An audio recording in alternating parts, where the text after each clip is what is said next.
Detroit, arresting 5 suspects allegedly inspired by ISIS. All they have to do is say, let's go, let's open up our country, and everything snaps back into shape.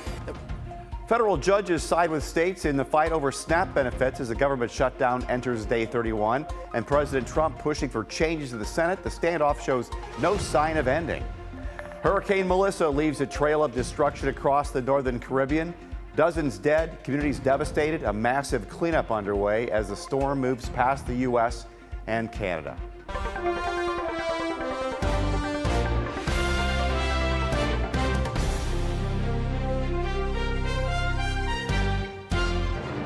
Thanks for joining us at 6:30. I'm Dan Cummins. New tonight, a badge reserved only for the most senior first responder in that department. Now both a Toledo police officer and firefighter are carrying that honor, and get this, their family. Toledo police officer Melissa Stevens received badge number 1 last week, being the longest standing officer. Wasn't too long ago that her nephew received the same title with Toledo Fire and Rescue. Silver Barker has the story. You were there? Yeah.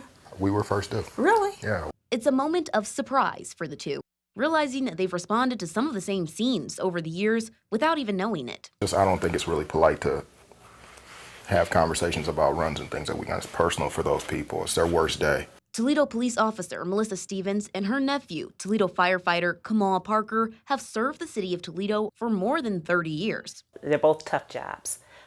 We have days where you can laugh, there's days when you can cry. Between them, it's 65 years of service, a lifetime of dedication, but also challenges. I lost a coworker. We were friends. We worked at Value City together, and we came on the department together. And so he was killed in the line of duty. But their commitment hasn't gone unnoticed. I'm in no rush to leave. I'm enjoying myself. I got an excellent crew. Still learning. It's the best job in the world. This was Kamal Parker just in September, receiving badge number 1. And now, just a month later, he gets to see his aunt given that badge with Toledo Police. And what it means? In your department, you are currently the longest serving worker. I was very, very proud. I was very excited for her. Again, like I said, it was just, when we started doing this, some over 3 decades ago, we never envisioned anything like this. But now, So now I get to share with my nephew, so that just makes it extra special. Silver joins me now. Interesting story. It's funny, they must have some arguments at Thanksgiving over who's number 1 in the family if they're both wearing number 1 uniforms. What got them to become police and fire in the first place? Yeah, so it was actually quite interesting. It wasn't necessarily an influence off of each other, but it was more so their family has been taught just to hustle, get a job, and finish and see everything through. And work ethic. Exactly, a work ethic. So, work through and make sure the job is good, do the job. So one joined at 18, that was Kamal Parker. He joined at 18 years old to be a firefighter. So for them, it's, again, just that early exposure to, working and doing the grind, and getting used to that. Did the younger guy get influenced by her being in service like that of the community?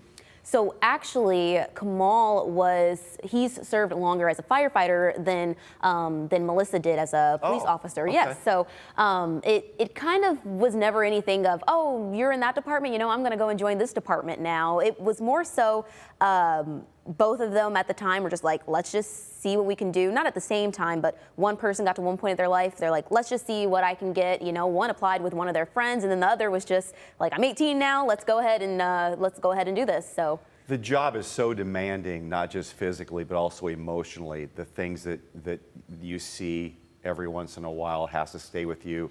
Do they talk about dealing with that? Do they talk about it with each other or not? Yeah, so actually that is a question I answered. I asked them, just wondering, because they both kind of see the same things at times when they're on the scene. And one of them had told me, Kamal actually told me, it's unpolite to talk about necessarily what goes on at that scene because it's that caller's worst day possibly, the stories, what they've seen, the trauma. It's sad. It's trauma for them, but it's also trauma for the people they're responding to. So when they're around each other, they say instead of, going through and talking about how bad situations can be, they try and make laughter and make light, not of those situations, but they talk about just life in general. You know, they try to keep the conversations very minimum when it comes to talking anything about the job, even though they both know how hard it can be. How do they feel about the honor of having that #1 badge in both professions? Yeah, it's definitely, both of them carry it with pride. Both of them are very, very happy to have received that. It's certainly a long time coming for both of them. Again, they've served over 30 years, so it has been a long time coming. And again, back to that work ethic that we were mentioning earlier, it's just an opportunity for them to show what their family values, and that is working hard and doing a good job at what you do, and that's what they've done, and that's why they're getting the recognition they're getting now. They should be very proud of what they've done and what they've accomplished. Absolutely. Silver, thank you so much. Yes. We're following stories making national headlines. Two separate federal judges have issued last-minute rulings which could help tens of millions of Americans put food on the table next month. The judges are siding with Trump, suing the Trump administration as the tug-of-war over food assistance that has become part of the shutdown stalemate. USDA says come Saturday, the funding for SNAP would be tapped out. More than 24 states argue a contingency fund was designed to keep the program running. The administration claims the funds are not legally available to cover benefits. Even if it could flow, it doesn't even cover half of the month of November. So here we are again in 2 weeks having the exact same conversation. The president expected to push for an end for the Senate filibuster, which would allow the Senate with a simple majority, but Senate Majority Leader John Thune has repeatedly rejected the idea. Trump also slammed the Affordable Care Act's rising rates, blaming Democrats. The issue remains at the center of the government funding fight, with Democrats insisting any deal include an extension to those health care subsidies to lower health insurance premiums. More than 7,000 flights were delayed yesterday, partly due to staffing issues, but many air traffic controllers are not getting paid. The impact hitting several major airports. FAA says a shortage of staff and controllers almost led them to shut down the runways, but they were able to secure enough staff. Flyers face delays up to 4 hours. Comes as about 13,000 air traffic controllers missed their first paycheck Tuesday, and they could miss at least 2 more by Thanksgiving if the stalemate continues. Communities in northern Caribbean face a long, costly cleanup in the aftermath of Hurricane Melissa. The Cat 5 storm leveled entire communities across Jamaica, killing at least 19. Residents are working to clear roads, return to what's left of their homes, while search and rescue teams from the U.S. assist in recovery efforts. We might not be able to find too many people that are still alive, especially this later in the game, but it's about bringing that closure to the families, and that's what really matters. Melissa caused extensive damage in Haiti and Cuba as well, with roughly 50 people killed across the region. Today, the National Hurricane Center downgraded Melissa to a post-tropical cyclone. She's on track to pass the northeast U.S. and Canada tonight. Federal authorities say they stopped a, quote, potential terrorist attack in Michigan this morning. In a social media post, FBI Director Kash Patel said the subjects were allegedly plotting an attack over Halloween weekend in suburban Detroit. 5 people between the ages of 16 and 20 were arrested in Dearborn and Inkster. CBS News says the suspects were allegedly inspired by a former Michigan National Guard member who was arrested in May. The plans were not concrete, but the FBI was worried enough that they stepped in and conducted those raids, made those 5 arrests. Authorities claim they were planning an ISIS-inspired attack against an Army site in suburban Detroit. The raids in both cities were promoted by online conversations. There's no threat to public safety right now. Still to come, pumpkin patches everywhere on the Halloween, but one in England is turning heads. The incredible Lego creations bringing a little extra magic to Halloween night. Plus, not just trick-or-treating, it's a full-blown Halloween attraction. A Nightmare on Candy Lane offers fun and frights for the whole family. John? Well, it's been a chilly-feeling Halloween evening, and as we turn over the calendars into November, dry weather, but also cooler. I'm going to preview the return of some more sunshine coming up next.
Here's the latest of what's trending on social media. Melissa Andrews dives into what implementing a data center would mean for Lucas County.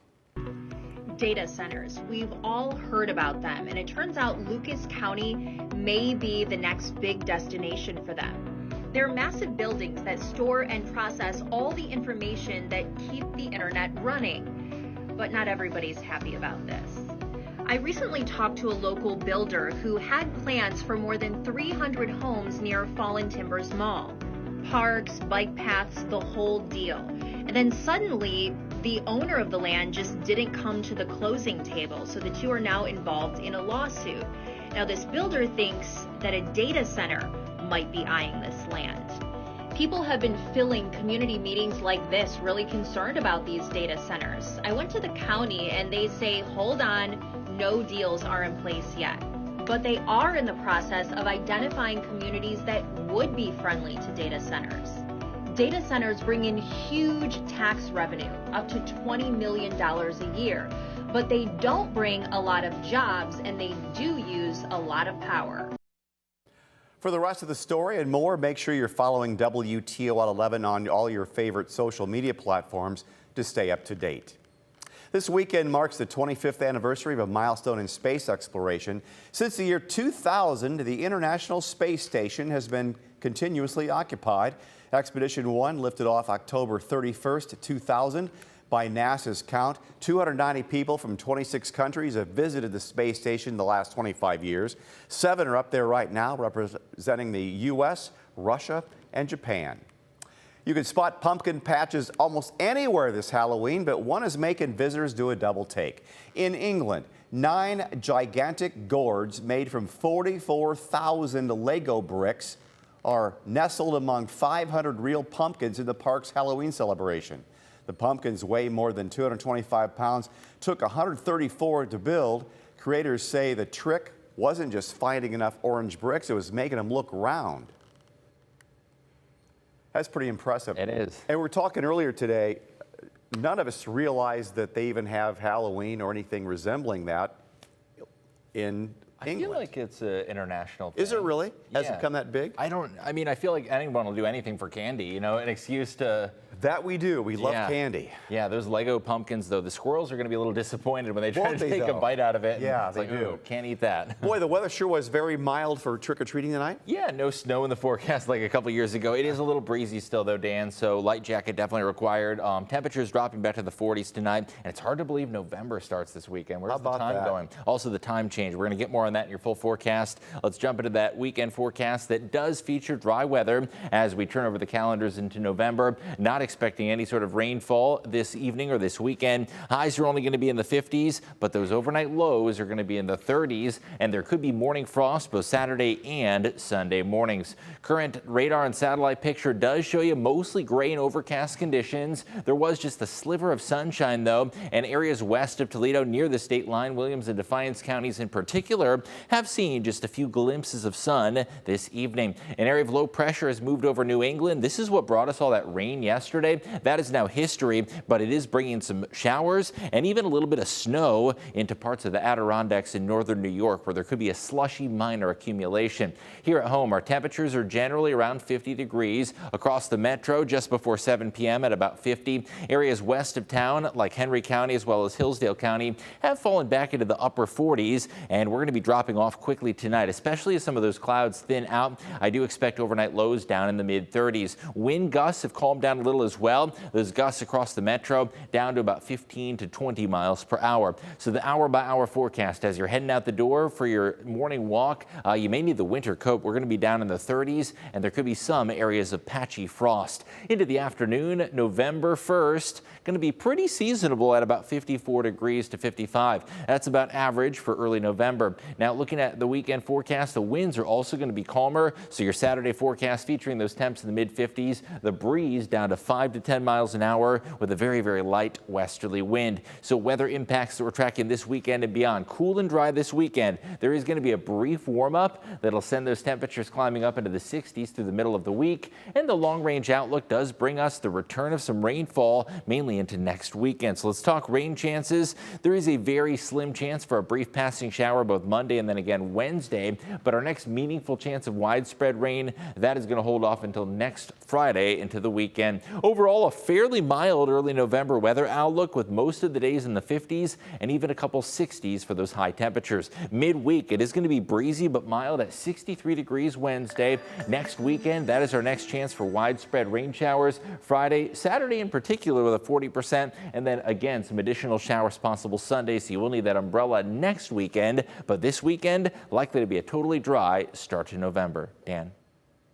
Halloween is officially here, and for the street in Missouri City, it's more than just a fun night, a full-blown attraction. CBS's Maria Aguilera has more on the Nightmare on Candy Cane Lane. It's the kind of street that makes even skeletons dance. On this Missouri City block. Look at that! Every house haunted with imagination. Every yard a ghost story. Every night in October, traffic crawls as thousands come to see Nightmare on Candy Cane Lane. May your night be filled with spectacular thrills and chills. This is so much fun. How are y'all liking it so far? I think it's pretty amazing and cool to be here. I love it. What do you think about this street so far? It's great. This is great. Oh, it's great. I mean, you know, that's why we do it, right? Gary Gage has lived here long enough to know Halloween on this street is no small spectacle. It's been this busy since the beginning of October. Front yards turn into graveyards. Spider webs are larger than life. And fog rolls through like a scene straight out of a monster movie. Embrace the mysterious ambiance. Neighbors say it's become a friendly competition of who can outspook the other. I think you're a mature adult at this point in life, right? But it's like, it's just kind of the coolness of it. It's like, I got something, but they got something that was even cooler. That competition comes with a cost when you have thousands trick-or-treating Halloween night. Talk to me about trick-or-treaters and how much candy you give out.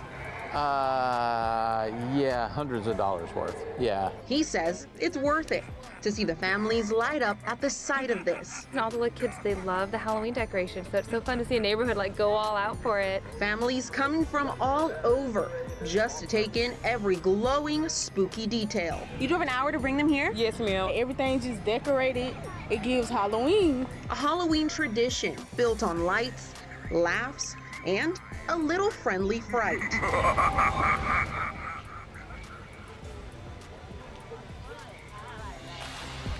Starting tomorrow, thousands in Lucas County could lose food assistance as SNAP benefits are paused.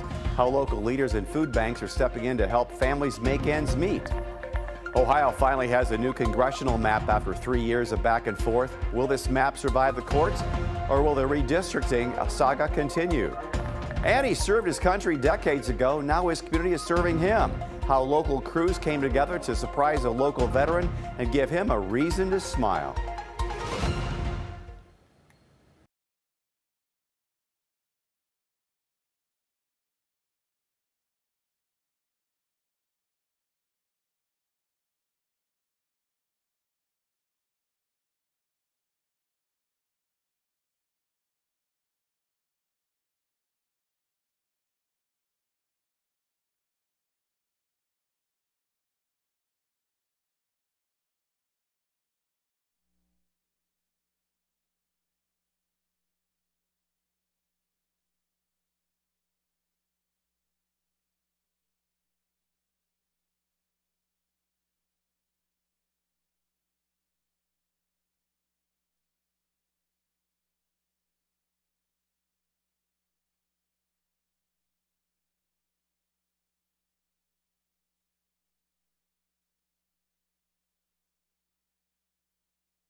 Thanks for being with us on WTOL 11 Plus. Here's a look at some of the stories we're following tonight.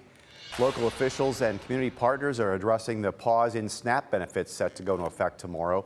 Officials say the federal pause will leave thousands of Lucas County residents without food assistance for November.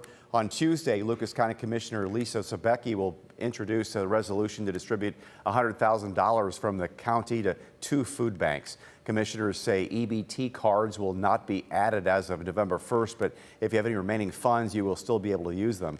Job and Family Services are still taking SNAP applications. Last year, they issued $150 million in SNAP benefits. That spending supports families, small businesses, grocery stores, and jobs throughout our region. When those dollars disappear, the effects ripple throughout our community. 71,000 people, including 32,000 kids, will lose benefits beginning tomorrow. You're being asked to call 211 United Way if you need help and would like to help others. Ohio officially has a new congressional map approved by the bipartisan panel in Columbus today following 3 years of drawing and redrawing maps. The new map gives Republicans 12 leaning districts and Democrats 3 leaning districts. Calaf Hughes says while it doesn't quite represent the voters of Ohio, she says the redistricting committee's map is still more nuanced than anything the Republican Ohio legislature would have passed. But will this map stick? The last few the commission has approved have been shot down by the Ohio Supreme Court, which led to this year-long redistricting. Could we see it again? Calaf Hughes says this time she doesn't think so. My guess is that these are going to stick. For a couple reasons, and I mean I could be wrong, but this is my guess. So first of all, you have the bipartisan buy-in here. So you have the 2 Democrats voting in favor of this. The second reason is that it is a very different court than the court that was throwing all these districts out a couple years ago. And so likely the court would probably side with the Republicans. So assuming the map does stick, we should see it remain in effect until at least 2031 following the next census. A local veteran is getting a much-needed gift just in time for fall.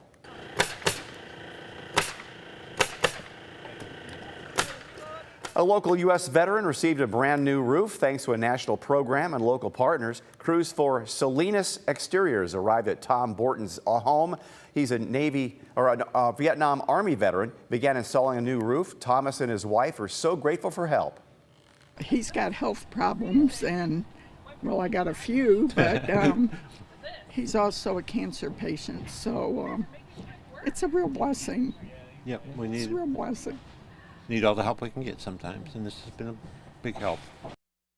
All thanks to the Owens Corning Roof Deployment Project. For more information on the project or to learn more about how you can get involved, go to the links mentioned section at WTOL.com.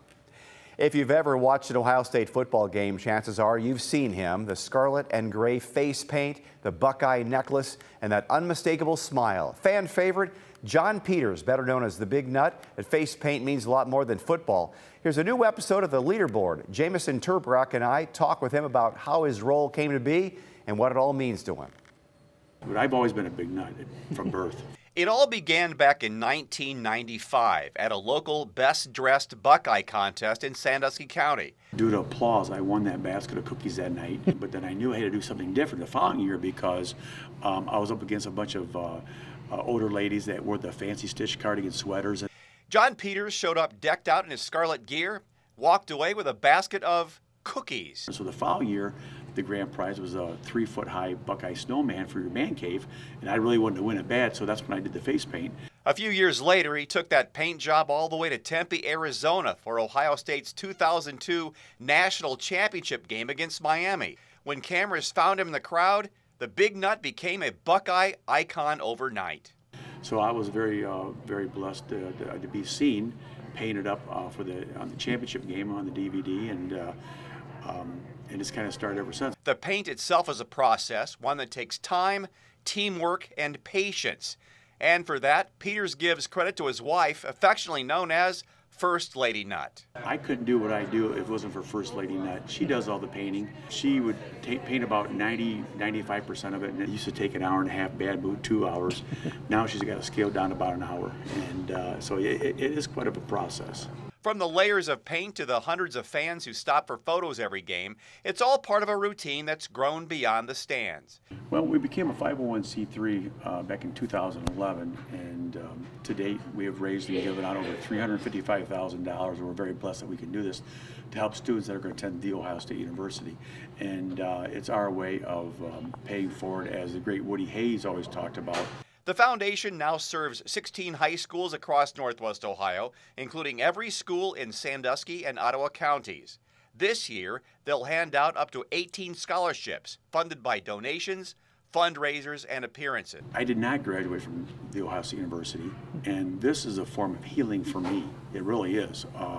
Because if I can't achieve my goal of receiving that diploma at Ohio State University, but if I can make a small impact on many people that are going to Ohio State, and I can have just a small fraction of being a part of them receiving their diploma, it's a form of healing for me. And through it all, the long drives, the early mornings, the paint and the passion, Peter says he's still the same guy he's always been. And I've been very honored and blessed to be able to do what we can do. It is very humbling because, you know, I'm just a guy with a fat guy with face paint. That's how I look at it, you know. But if I can put a smile on someone's face, then I maybe I feel like I made their day, and hopefully I did. For the Big Nut, it's more than football. It's faith, family, and the joy of giving back. Because when the Buckeyes sing Carmen, Ohio, he knows he's part of something bigger than the game. It's just a joy and a blessing to us, myself and First Lady Nut, to be able to help these kids out for college, because they work really hard in the classroom, and they deserve it. They deserve these scholarships, and we're very blessed to be able to do it. He's a good man. You can watch the full episode of The Leaderboard on WTOL 11+ next. If you don't have your dog's Halloween costume yet, it might not be too late. I know of some dogs that could inspire some ideas, dressed as horses, grandmas, bumblebees, dragons, dogs, and their owners gathered for a dog Halloween party at Sandy's Bark Park. The event features a dog parade, prizes, costume contest. It's the park's third time hosting this event. Could dress up your dog as a big nut. Yeah, you Little could. nut. You could. Big Buckeyes game man. coming up tomorrow at Purdue. Penn State, I think, tomorrow? God, that's right. Penn State's in Columbus. Yeah. Purdue's the next week. Yeah, hard to believe it's November already. I know. I'm getting my calendar flipped Yeah, up. I mean, football season's really rolling through. That's something. Autumn is as well. So Halloween evening. Ohio State, Michigan, just 3-4 weeks away. Yeah, a couple weeks away. It's going to be a really nice start to November. You know, calmer winds this weekend, temps in the 50s. We fall back that hour Saturday night into Sunday morning, although we do have a couple milder days to look forward to ahead. Thanks for watching us here on WTOL Plus. Have a good evening.